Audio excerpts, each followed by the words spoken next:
Can you imagine? Je, unaweza kuwazia? So there are some things that are coming out of the narrative of the day, how the day unfolds. Kwa hivyo kuna baadhi ya vitu ambavyo vinajitokeza kuhusiana na hiyo mchakato wa hiyo siku, jinsi ambavyo inaelezewa. When the day now unrolls, unfolds, and we read the scripture that illustrates it, then you see the instruction that comes out. Wakati siku yenyewe inawadia na tukasoma maandiko, basi unapata maagizo. He says the door will be shut forever. Anasema mlango utafungwa milele. And many will be disappointed because they live their lives thinking they are going to heaven. And you Kwa say, sababu wengi waliishi katika maisha yao wakifikiria ya kwamba wataenda mbinguni. it is also the greatest day of greatest disappointment. Pia ni siku kubwa ya kuaibishwa. So he's saying preaching, helping the pastor, preparing the books, paying the tithe, evangelizing, giving handbills, feeding street children, always holy, not going to drink in the bar, separating from friends. And then he shuts you out. It is unbelievable. Waliishi kanisani wakiwa watakatifu, wakisoma vitabu, wakifanya uinjilisti, wakisaidia mchungaji, wakitoa fungu la 10, wakifanya kazi ya huduma, alafu siku hiyo awafungie nje. So I'm just saying that we understood that the wrath is unbelievable, coming to collide with the earth, and it will blow up, it will explode, and none escapes. Nasema kwamba tulielewa ya kwamba hiyo ghadhabu itakuwa kubwa kabisa, kuja kugongana na dunia, na italipuka na itakuwa mbaya, na hakuna mtu atakayeepuka. And then we saw that therefore the church must be taken away. Na hivyo basi tukaona ya kwamba kwa hiyo basi kanisa lazima lichukuliwe. And then when we began to look at the scriptures that describe the narrative of the taking away of the church, Alafu tulipoanza kuangalia maandiko yanayoelezea kuhusu ile kanisa kuondolewa, then you see what has come up. basi unaona kile ambacho kimejitokeza, That you must be ready. ya kwamba lazima muwe tayari. There is an imminency of his coming there, day and hour not known. Kuna ugafula wa kuja kwake pale, You siku na must saa be haijulikani. watchful. Lazima uwe macho. There is a door there that must be shut, and when it's shut, it is shut forever. Kuna mlango pale ambao utafungwa, na utakapofungwa utafungwa milele. And he says many will be disappointed because they live their lives sitting here doing the things of God, and then on that day shut out. Wakifanya vitu za Mungu, mambo za Mungu. Hawakufanya mambo ya shetani, mambo ya Mungu, my Lord. Wakifanya mambo ya Uinjilisti, Mungu, kusaidia wale street families, kulisha wale maskini, kuwapatia nguo zao, kwenda hospitali kuombea wagonjwa. They did all the right things, and they sat here. They wrote notes, my Lord. They left work. They said, I'm not coming. I'm going to the headquarters. waliketi hapa wakaandika mahubiri, wakasema sitaenda kazini, naenda katika makao makuu. They did the things of God. Walifanya mambo ya Mungu. They lived their lives thinking they are going into heaven, going to heaven. Waliishi maisha yao wakidhani ya kwamba wanaenda mbinguni, wanaenda mbinguni. And then the door is shut forever. Alafu mlango unafungwa milele. And then he tells us, Alafu anatuambia in Matthew 25, as we saw, he tells us katika Mathayo 25 anatuambia, that when the door is shut, everybody on me now, when the door is shut, ya kwamba wakati mlango unafungwa, then there are those that will stand at the door and start knocking and pleading and crying to the Lord, and he will not listen. I never knew you. na ya kwamba kuna wale ambao watasimama mlangoni na kubisha na kulia na kulia na kubisha, alafu atakataa na kusema kwamba kamwe sikuwajua ninyi. Standing at the door, Wakisimama kwa mlango, knocking the door, wakibisha mlango. Matthew 25, Mathayo 25. and look, Lord, pleading with him to open please open the door. Na wakisema Bwana, Bwana, wakimsihi tafadhali fungua mlango. My son, Professor Rewe, Mwanangu Profesa Rewe, this is it. ndio hii. This is what I meant. Hiki ndicho nilichomaanisha When I said the wrath is coming, but the church must be taken away. niliposema ghadhabu inakuja, lakini kanisa lazima lichukuliwe. But now when you look at the scriptures that describe, that celebrate the day, the Lakini- taking away of the church, oh my Lord, what comes out of there is scary. Kile ambacho kinajitokeza mle ndani ni mazito. The door is shut forever. Mlango unafungwa milele.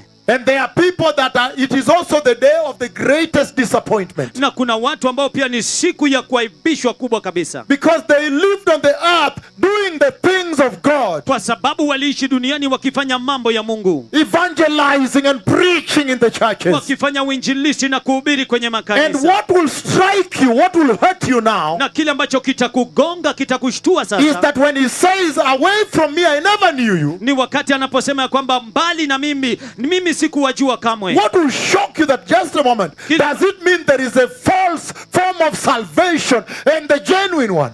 Je, kile ambacho kitakushtua ni kwamba yamaanisha kuna aina ya wokovu ambao ni wa bandia na kuna ule wa kweli? And he's saying the tragedy of it is that you find that they are shocked, meaning when they were doing the false Christianity, they were not even aware they're doing it. Hallelujah! Jambo ambalo linakushtua ni kwamba hata wao wanashtuka, kumaanisha Wakati walikuwa wanatenda hiyo Ukristo ya uongo ya ubandia, hao wenyewe hawakujua like kwamba hili ni la ubandia. wakati walikuwa wanafanya hiyo Kristo yao ya ubandia, wao wenyewe hawakujua ya kwamba hii ni ya ubandia. Walishtuka tu kwa mlango. They were just shocked at the door. Walishtuka tu kwa mlango. This was important. Hii ilikuwa muhimu sana. He's saying, Anasema at the end we are going to understand why is he saying this now before the rapture, before the shutting of the door and the knocking and pleading desperately. mwishowe He's saying tutajua earlier. Now why is he saying that you may never get there? kwa nini anaisema mapema ili Ya kwamba kwamba kutakuwa na kugonga mlango na kufungiwa nje milele na kulilia Mungu, tafadhali fungua. Hey, usifanye hivi tafadhali. Fungua hii mlango tafadhali. Hey, mami, don't do this. Ameisema mapema kabla haijatendeka. ameisema mapema kabla haijatendeka. Ai. They stood at the pulpits Walisimama kwenye mimbari and they spoke about Jesus. na wakazungumza And they kuhusu called Yesu him Lord, Lord. They called him Lord. na wakamuita Bwana, Bwana. Walimuita Bwana, They invoked his authority. waliitisha mamlaka yake, Then he shut the door. alafu akafunga Can you mlango. imagine daily waking up and going to the hospital, going to evangelism? You are doing so well, you know you are going to heaven. And then suddenly you shut the door. I never knew you. Je, unaweza Never kuwazia- knew you. Je, unaweza- Meaning never in the whole journey did he know you. Je, unaweza kuwazia kila siku unaamuka ukifanya uinjilisti, ukienda katika Hallelujah! hospitali ukimhudumia, alafu anasema katika hiyo siku kamwe sikukujua, kumaanisha kwamba kuanzia mwanzoni hakukujua. Because you can imagine Kwa sababu unaweza kuwazia what a glorious message ni ujumbe wa utukufu kiasi gani, of caution and warning. ya onyo na kuleta ilani. And he says, many will stand outside knocking the door Na anasema wengi watasimama nje wakibisha mlango and pleading desperately. na kusihi kabisa. Luke chapter 13, 23, 28. We are still looking at the taking of the church. Luka 13:23 hadi 28. Bado tunaangazia kuchukuliwa kwa kanisa. Someone asked him, Lord, are only a few people going to be saved? He said to them, Mtu akamuuliza, Bwana, je, ni watu wachache tu wataenda kuokolewa? then he said to them, Kisha akawaambia, make every effort to enter through the narrow door. fanyeni kila jitihada kuingia kupitia mlango mwembamba. Because many, the majority, I tell you, Jesus himself is saying this, Kwa sababu wengi, nawaambia, will try to enter and will not be able. watajaribu kuingia lakini hawataweza. In Spanish, they say mayoría. The majority is saying. Wengi, anasema wengi. Jesus is saying majority of those you see in the church Yesu anasema wengi wa wale ambao unawaona kanisani will try to enter but will not be able. watajaribu kuingia lakini hawataweza. And then he goes on to say, Kisha anaendelea kusema, once the owner of the house gets up and he goes and shut the door, wakati mwenye nyumba atakapoondoka na kufunga mlango, you will stand outside knocking and pleading. mutasimama nje mkibisha na kulia. Oh my Lord, Mungu wangu, there is a knocking and pleading outside. kuna kubisha na kulia kule nje, kuomba kule nje. Oh, please don't do this. No, I preached. Yeah, I'm going to be ashamed. Please don't do this to me. My Lord, Mungu wangu, there will be the standing standing at the door, outside, knocking and pleading. Kutakuwa na kusimama nje ya mlango, kubisha na kuomba na kulia. Na kulilia Bwana, na kulilia yeye. Na kulilia Bwana, na kulilia yeye. Pleading, my Lord, please just help me. I was every day, every morning I was out. To tell you the truth, I never knew you. Kulia na kusema ni kila siku nilikuwa na kuhubiri. Na anasema ondokeni kwangu, sikuwajua ninyi.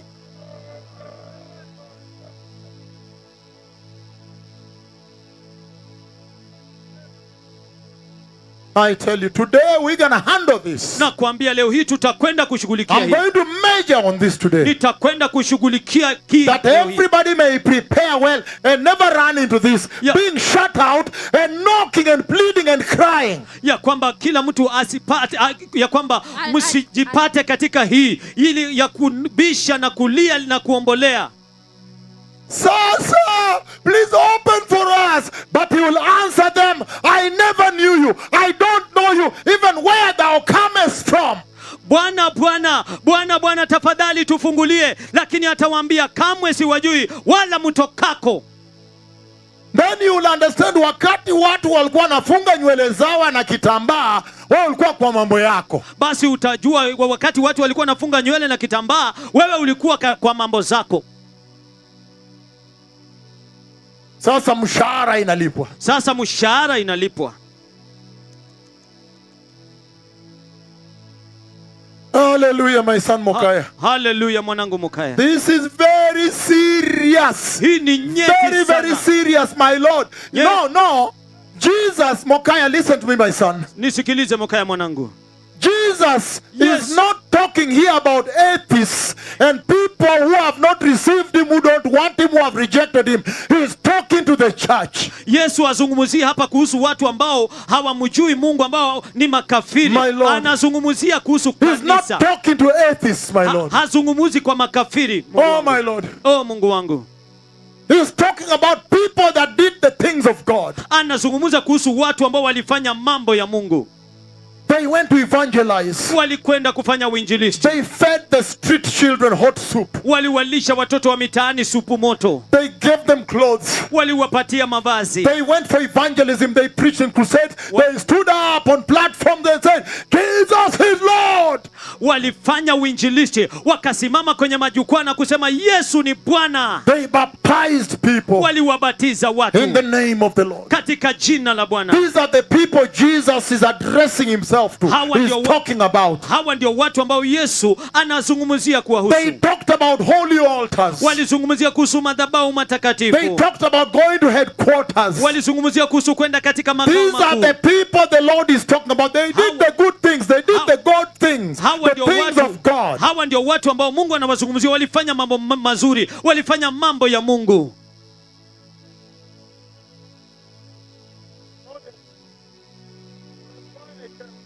Hiyo ndio sababu nimekuja. Nilikuja. That's why I came. Hiyo ndio sababu nilikuja. If you are tuned in your churches all over this land and globally, Kama mnafuatilia kutoka makanisa yenu kote kote katika nchi hii na kote this is ulimwenguni. why I came. Hii ndio sababu nilikuja. Because there is a day coming. Kwa sababu kunayo siku inayokuja. The day of reckoning. Siku ya kukumbuka. Let's go back to the scripture. Hebu turudi katika hilo andiko. And he says, Na anasema and stand outside. na kusimama So he nje. says, Kwa hivyo anasema he presents a picture analeta taswira of the owner of the house, of the Lord, the king himself. ya mwenye nyumba, Bwana mwenyewe, mfalme He's mwenyewe. like this. He's looking at that door like this. Anaangalia mlango huo namna hii. And he's checking how people are coming in. Wengine anasema, no, I don't want to come in now. Na anaangalia vile watu wanaingia. I'll receive the Lord when I'm old. I'm still young. Na naona I'm wengine still a Gen Z. anaona wengine wanasema hapana, mimi sitaki kuingia sasa, nitampokea I Bwana wakati I nilikuwa can't do mzee. it now. No. I will come to your church later. I understand. Believe you me, I understand. Unielewe tu, ninaelewa kanisa lenu. Nitakuja kwa kanisa lenu baadaye. The Ninaelewa. cloud, I fear it also. We all love God, but just we- give me time. You know the way I don't want you to force me. Do you understand me now? Huh? Je, unanielewa vile ambavyo sitaki unilazimishe? Unanielewa sasa? He was Nitakuja tu. watching and listening to all that. Alikuwa anatazama na kusikiliza hiyo And he yote. presents a picture of the Lord listening to all that and then standing up and going and at once shut the door. Then he locks the door. Na anaweka hiyo taswira ya Bwana akisimama na kwenda na kufunga huo mlango. Once Mara the moja. owner of the house gets up and closes the door, Mara mwenye nyumba anaposimama na kuufunga mlango, you will then stand outside knocking and pleading. basi mtasimama nje ya mlango mukibisha, Sir, open the door for us. Lord, please open. Woo. Bwana, tafadhali tufungulie Bwana. But he will answer, Lakini atajibu, I don't know you, si wajui ninyi even where you come from. wala mutokako. Oh my Lord. Mungu wangu, Oh my Lord. Mungu wangu. Oh yes. Ndio, Even where you come from. hata mutokako.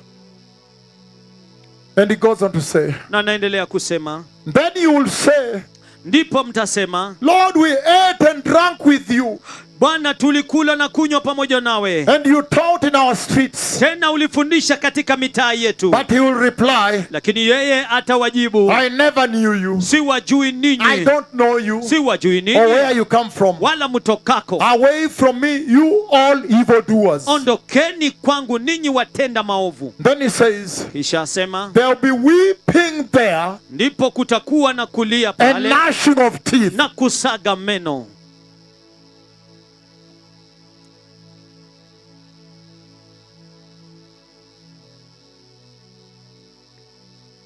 There'll be weeping there Kutakuwa na kuomboleza pale and gnashing of teeth. na kusaga meno. Now you understand Sasa mnaelewa the taking of the church and the instruction that is attendant that comes out of there. kuchukuliwa kwa kanisa na maagizo yanayotoka mle ndani. And those at the door, Na wale walioko mlangoni they are kings of the earth, ni wafalme wa dunia, sultans, wafalme, wealthy people, watu wenye utajiri, presidents, prime ministers, ministers, member of parliament, senators, mawaziri, waziri mkuu na mawaziri na maseneta, ordinary people, Watu wa rich kawaida, people, business people, people that have 1,000 hectares of land. watu matajiri, watu maskini, watu walio na ekari 1,000 ya shamba. They are all stamping their feet at the door. Oh, please, no, stamping their feet, my Lord. Wote wanagonga miguu yao mlangoni, wakibisha mlango na kulia, tufungulie. There will be weeping there Kutakuwa na kulia pale and gnashing of teeth. na kusaga meno. And the people he's talking about are the people that say, no, I leave my office today. I'm going to attend to the matters of the Lord. Na watu ambao wanawazungumzia ni watu ambao walisema kwamba ninaachana na afisi yangu leo hii, ninaenda kushughulikia masuala ya Bwana. When you see Abraham, Isaac, and Jacob, and all the prophets in the kingdom of God, but you yourselves thrown out, Mtakapowaona Abrahamu, Isaki, Yakobo na manabii wote wakiwa katika ufalme wa Mungu, lakini ninyi mkiwa mumetupwa nje. so the message we are seeing the Lord bringing from there Kwa hivyo ujumbe ambao tumeona Bwana akiuleta kutoka pale is that there will be the shutting of the door, ni kwamba kutakuwa na kufungwa mlango, that there will be weeping, na kutakuwa na kulia, there will be gnashing of teeth, kutakuwa na kusaga meno, knocking and pleading, kubisha na kulia, and there will be no second chance. na hakutakuwa na nafasi ya pili.